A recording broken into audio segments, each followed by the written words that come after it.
Thanks for tuning in to the HR Uprising podcast. I'm your host, Lucinda. The HR Uprising is focused on helping forward-thinking people professionals deliver real lasting value in their organisations. I'm a chartered psychologist, speaker and trainer, and recently authored the best-selling business book, How to Be a Change Superhero. My day job is founder and CEO of software and training business Actus. This gives me the opportunity to work with other businesses like yours. We are focused on building a better workplace for people wherever they are located, with the help of our performance, learning and talent management software and our training and consultancy services. Every week on the podcast, I will be covering different topics and challenges, joined by relevant experts and real-life people professionals. Thank you so much for tuning in. I really hope you enjoy and get value from this week's episode.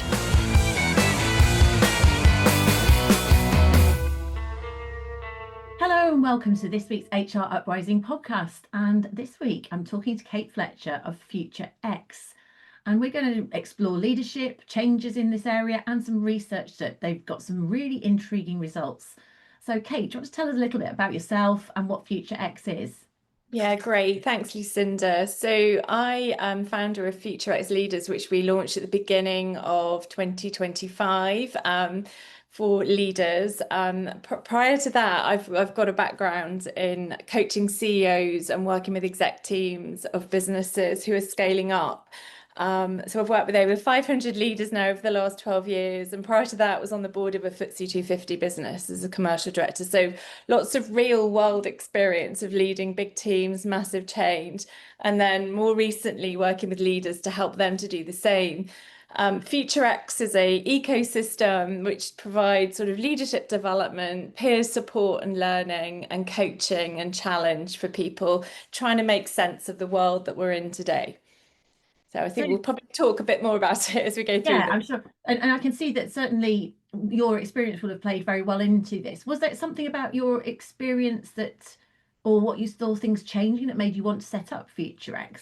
Definitely. And we've just completed some research actually, which also underlines some of the key points. So with all of the change that we're facing as leaders in the world that we're in and the complexity, the chaos, the ambiguity, people are looking for clarity and they're looking for confidence. And actually what's become, I'd say, a bit of an existential crisis around leadership is this notion that it's hugely emotional, and yet we don't recognize that well enough, and we're not providing the right support for our leaders. So actually one of the stats that hit me particularly was that 90% of leaders feel the pressure to perform rather than actually show up as who they really are. And then we had almost 70% of people saying they were regularly emotionally exhausted. So behind this exterior of leadership, so many people are quietly burning out. So something we need to think quite differently. So, I mean, those are really interesting statements in their own right, maybe just to stay with a little bit. Would you see that is something that is different, or is it just that people are talking about it now? I think it is different because I think things have come to a head. So if you think about all of the degrees of change that are happening, all the external factors that surround us, leaders are trying to make sense of what that means for their organization, what that means for their teams, and what that means for themselves. And I think, gone are the days where we can have certainty really about anything. So then you're a leader and you're trying to navigate all of this. I think it's just really, really difficult. And actually what we need is a real shift towards much more human leadership, that's all about adaptability, emotional fluency, psychological safety, so that we make sense of this together. No longer as one person got the answer to all of this, No, exactly. And of course, this relates to our audience, people who are HR leaders who also have to, and also the leaders that they support. But that was actually one of the reasons for my question there, Kate, because I'm wondering, so let's say for the last 20 odd years, employee engagement is, we've been talking about psychological safety, employee engagement, human leaders, being authentic, showing up. So that has been the message, as opposed to sort of command and control leaders. Certainly pretty much since I was in the workplace, not everyone is doing it. But I wonder, by bringing in people who are more emotionally intelligent and are trying to be more human and to show up with that means you care probably, and you may Yeah, be feeling that you're taking that emotional burden back. yeah, I mean, when I was saying, was it always like that? I don't know, but it's just maybe slightly different culturally in terms of the type of people that were leaders. But I wonder if that's the double-edged sword of the people who are, great at that stuff, engaging, they're feeling it more, so they're taking yeah. more pressure. I think they are feeling it more. I agree with you. I think you see a split, often these changes don't happen until you get a generational shift. And I think we're sort of in between that at the moment. We've got a mix of generations in those key positions, if you like, and depending on their philosophy and their approach can drive the cultures that surround them. I think there's much more call now, as there has been for a while, around purpose-led leaders, but I think we talk about these concepts a bit like they're sort of slightly opaque and they're slightly out there. And actually, it's quite hard to get your arms around it, to go, right, what does that really mean for our organization? And how do we put the support structures in place and the development that we need now? Yeah, absolutely. One of the reasons for me wanting to create FutureX Leaders was just this notion that classroom-based leadership development just doesn't work. It's just not right. People need something frequent, regular, that's about the practice of leadership, not the theory of it or the Yeah. performance of it. So it's got to be much more real world, more real time, more accessible. It's a bit like if you are a counsellor or something you would have a supervisor to Yeah, do it. It's almost like saying as a leader, you are effectively, coaching, counselling, and but it's having that support to go back, whether it's peer absolutely. support or coaching Absolutely, to, because you try something, you learn from it. Okay, it goes wrong. These things go wrong, and we've got to accept that, it's not about perfection, it's about practice and about learning and about reviewing it and being able to have that trust, and that humility to acknowledge where things go well or where they don't go well, and actually what's the learning around it and what's to do differently next time. So yeah. building those spaces that are trusting, and that people feel comfortable to be vulnerable and to share, oh, that didn't go so well. What might I do differently next time? And have that support in real time, I think is so important. Yes, and then of course, so then you've got people who've got to make the time for it, and this is Yeah. a bit like the sort of preventing yourself from burning out. And actually, let me just go back to the examples you gave right at the start. You said a statement about leaders feeling the pressure to perform, Mm. and I wondered what we meant by that, because it's interesting. Are they feeling that they have to do their day job as well as manage, or what is it Yeah. what's that saying? Absolutely. I think it's a number of things. So, and I remember these days. I mean, it's sort of 13, 14 years since I was in a board level role directly responsible for lots of people and lots of results. And the number of times that I would think, oh, I need to grit my teeth here and just get on with it, power on through, Mm. do the day job and then do the real job outside of working hours. And that's just not sustainable. And until we have a different philosophy around what leadership is really about, and what really matters, and if we put people right at the heart of our philosophy on leadership, then that has to be rewired as a consequence. What would you see that is if we were to put people at the center of it, and what would be a new way of thinking about leadership in your opinion? Well, I don't think it's necessarily new. I think it's actually doing it. So a Yeah, lot of the things that you talked about, we talk about values-led leadership, purpose-driven, yeah. psychological safety, emotional intelligence. Are we actually really doing that? And I suppose what I've created with FutureX Leaders is about helping people actually practice that, actually do it in the real world with all the pressures and the complexity that surround them. I'm actually, and on that, because are you're talking about leadership and management here, aren't we? We're using the Yeah, term leaders, yeah, but it is actually the people management, the human bit that we're yes, talking about. And very it much reminds so. me of, going back when I was in corporate, there was a book called The Leadership Pipeline, which is still a really relevant book actually. But one of the main points that they were saying is people, as you go up an organization, still trying to 100% do your day job basically, and not letting go of that. And where I think that is particularly hard is in really small businesses where you're sort of a player manager, because Definitely. the player bit takes over a lot of headspace and energy, particularly if, you know, in terms of performance. Yes. And then actually the people management bit can feel like a distraction, or you know, an extra stress.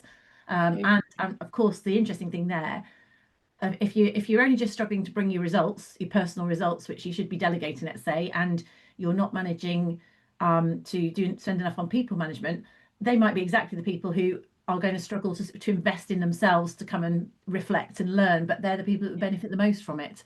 Because again, you've got to decide to invest in yourself to do something like this. You're absolutely right, and it's being thoughtful about it and then being very intentional. So when I work with founders and CEOs, very much having the conversation around, right, how do you enable this to happen for you, you know, through your team? How do you lead people? How do you develop them to enable this to be sustainable and scalable?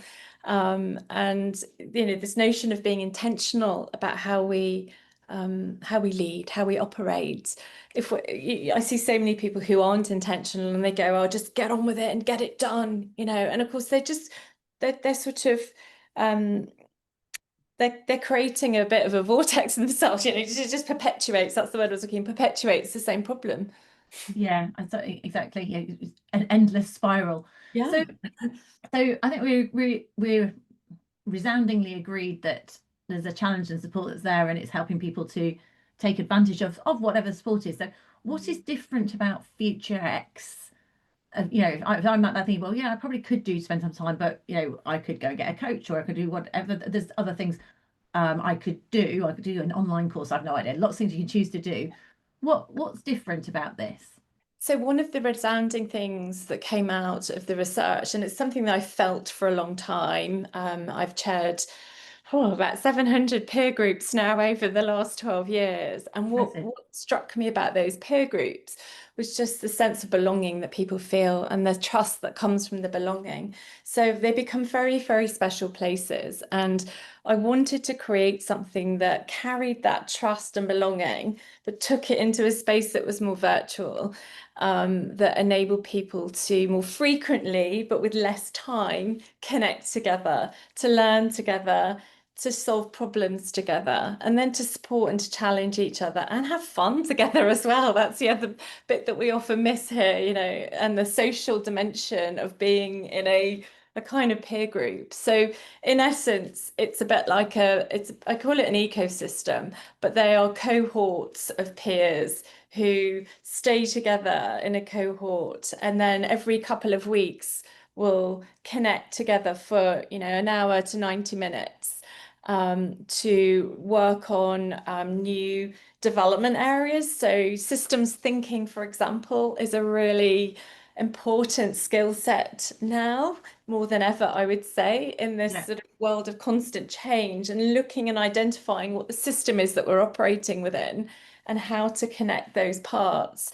So that's just an example of a topic that we would explore together. They would share their experiences, share their learning, and there would be some new content for them to stretch them.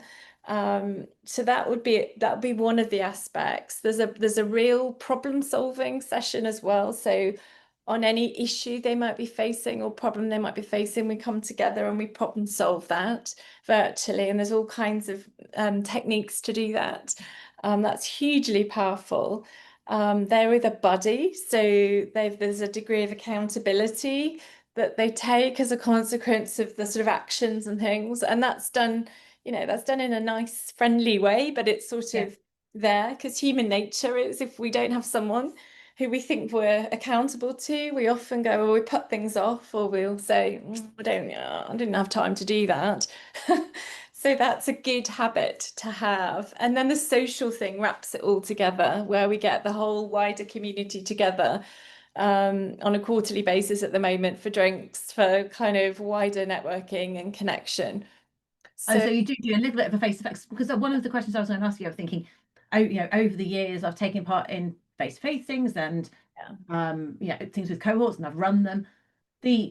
Some of it, the cohort, there's a luck of the draw. as to whether or not you're in a good cohort or a bad cohort, and you know, whether you gel or not. And I mean, you are going to have that, I guess, to a degree anyway, but it's interesting you've also got the bigger piece going on. Is it something though, usually those things have had a beginning and an end, you know, that they've been a program where you've had a certain number of modules and you kind of get together as a learning group, and it may continue on a WhatsApp group or it may not, sort of thing.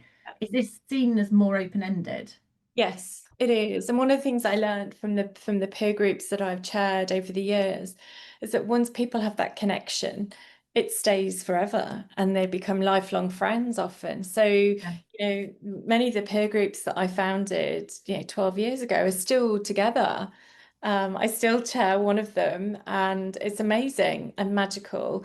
And those connections carry on. Some people fall out because of life circumstances, or they might move business or sell a business, or move careers or move geographies even. But there's still a connection, and there's still, it's so powerful. So I wanted to do something that was open-ended, that gave people the opportunity to be part of something for as long as they want to be part of it. And I guess that's how it links into you kind of building a more of a movement of FutureX. Yes, it's absolutely movement. That's how you do it. So you shared some examples at the beginning of real impact of this, I guess, and people out there at the end, we will sort of share links if people want to find out more about FutureX. And actually, Kate's got a discount code if anybody wants to know more about that for people listening to the podcast. What are the examples? Because I know you've done the research. Give us a few more little nuggets of what's come out of your research and other examples of impact. Yeah, I think, and one that will be particularly pertinent to your listeners, I think, as well. So the what I call the emotional cost of leadership. And I guess if you're in an HR function, you're dealing with the fallout of these things frequently. But the research showed that over 80% of leaders spend more than 40% of their time on emotionally taxing work. So feeling responsible for the well-being, for the mental health of the people that they're working with. But few have got the support structures to actually process that and handle that burden. It's then you get into, okay, what do you do about it? How do you support people like that? And I think things like coaching become really important, and coaching that we can do for each other, not necessarily go and find a coach, but asking better questions, listening. The emotional intelligence bit comes in here around the empathy that we show to others, how we create learning spaces for people. I think that's where FutureX Leaders really stands out as creating that space of people to frequently connect in, to go, I've got this awful problem I'm dealing with and I'm not sure what to do. And the psychological safety in those spaces, metaphorically, helps people talk out the problem, and people ask good questions to go, okay, what's really happening here then, and what can you do about it? I suppose going through my mind is obviously because you almost would be competing with just paying for a coach, have a coach monthly. But you're the coach, which is great because it's all about you, but it is this two-way relationship. But what you're doing is you're practicing the coaching. It sounds like in a peer group, you're actually rehearsing some of the skills that you need to use with your people and colleagues. You're experiencing it, and you're learning from hearing the problems that other have had and how to experience it. That helps you next time if you come across it. You might not have had that problem, but you might get it in future. Absolutely. So it's like development on steroids, really. You're learning on so many levels. You're learning from situations others are in, and how you can ask the right question in the right way to them to help them. And at the same time, our brains are processing, okay, blimey, that happens to me, right? Okay, I'm sort of forewarned now about how I might handle that. And you go, oh God, I thought my life was bad. That's really bad. So you feel a bit better. It puts things into context, right, as well, which is actually not a bad thing at all for people. Absolutely. Absolutely. So if someone wanted to know, so we've got people listening here who want to know more about this or get involved, or maybe even dip the toe in the water. I don't know exactly how that works. What works here? How do you So as I've said to you, hugely passionate. My mission here is about building human first, bold leaders who are confident to kind of face into these situations and help others. So what I wanted to offer your listeners was a massively discounted rate to come and be part of FutureX Leaders themselves, to see for themselves if they think it would help their organisations or people in their organisations. So the way we set it up, because the continuity of the group is quite important to get the intimacy and the trust. So they would be signing up for a year essentially. And from a time commitment, you're giving, 2.5 hours a month in a 1 hour and a 90-minute block. So there's a frequency of connection. There's content that's available to support the conversations. They then get assigned a buddy, but they offer, which I think is, fantastic. I would say that it's £1,000 for the year, basically, to be part of this and to see and be part of the movement and to see the impact that this kind of support and development can have for them. And then if they feel there's a benefit for their organisations, obviously we'd love to have that conversation as we build the movement of FutureX Leaders, because so powerful. But there's maybe you can add my email to a follow-up, and then the website. I'll put all of this in the paper. I guess people might want to ask more. I think I don't normally sort of promote. We're not saying this. I've not got any vested interest in this or anything like that. I just think that what Kate's doing sounds like it makes quite a lot of sense. Might sign up myself. But it's definitely, I can see why it's valuable. Everyone can do 2.5 hours a month. So if you've got someone in your team, or if you are feeling, you just could do a bit of support, then this could be for you. And it's a great offer, Kate, because it does allow people, particularly, I've got loads, just for people to experience the value. Quite often you can't sign that off, isn't it? So it's getting that thing. Unless I see why you've got to do a year's commitment, because you want to make sure that you actually get a cohort and it works. So as ever, we'll put this on the show notes. Kate's email address. You can just say it, Kate, just for now as well, but I'll put it on in the show notes. What's your email? It's Kate at futurexleaders.com. Yeah, FutureX. But I'll put it in the show notes, hruprising.com on this particular area. And if you want to know more and go look at their website and look at their research and all of that sort of thing, we'll put links to that on our webpage too. So I think this is about prevention. I do lots of things on here with people who are burning out, who are exhausted. And of course, if you are exhausted at work, then that actually feeds over into your home life as well, doesn't it? In terms of you haven't got anything left to give at home. And most of us, we're working to live, not actually living to work. So it is something that's worth thinking about. So if there's something that resounds with someone out there, please do reach out to Kate. Brilliant. Kate, I think we've synopsized it in a nice little nutshell there. And your absolute empathy and warmth comes through. I can see how really lovely you are in terms of managing these sort of things and getting the best out of people and creating that environment of trust, and your passion for it being a movement. This isn't some sort of make you rich. Well, I don't. No. It's definitely something you've got a passion for. So wish you so much luck. Can definitely stay in touch here. Yeah, thank you. Thank you for joining me. Thanks, Lucinda. I really hope you found this week's episode useful and enjoyable. If you did, perhaps you could recommend us to a friend or colleague, or give us a review on your platform of choice. It really helps new listeners to find us. Now, you can access links to any of the information mentioned in this show via the website www.hruprising.com. Further free resources are also available at www.actus.co.uk. There you can also find out more about our software and training solutions. Finally, why not join our LinkedIn group, the HR Uprising, to share ideas and collaborate with other like-minded people professionals. Thank you for listening to the HR Uprising podcast.